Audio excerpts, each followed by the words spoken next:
La grâce de Dieu peut justement permettre à ces personnes de lutter et de vaincre ce que l'Église considère comme une orientation désordonnée.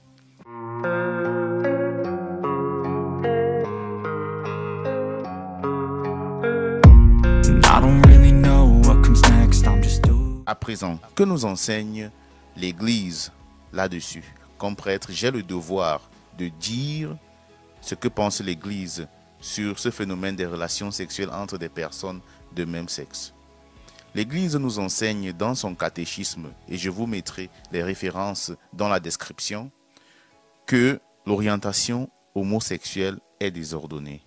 Elle est désordonnée et contraire à la loi naturelle, car elle ne relève pas d'une complémentarité sexuelle et affective qui existe entre le sexe masculin et le sexe féminin. De plus, l'Église note aussi que pour certains, cette orientation constitue en eux un véritable combat intérieur. Certaines personnes y sont déjà bien ancrées et pratiquent cela, mais pour d'autres, c'est un combat intérieur. Ils sentent qu'ils ont en eux cette tendance, mais il y a les garde-fous de la société, de la culture, etc. C'est pourquoi l'Église condamne toute discrimination contre ces personnes-là. Ces personnes doivent être respectées. Aussi, ces personnes-là sont appelées à accomplir la volonté de Dieu dans leur vie.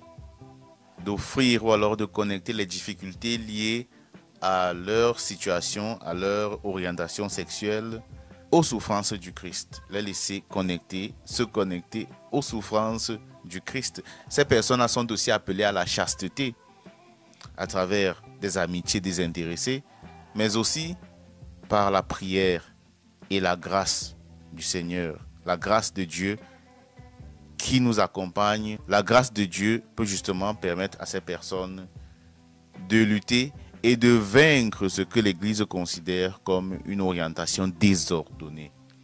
Ils sont donc appelés à la maîtrise de soi, à la chasteté, pour arriver à cette perfection chrétienne.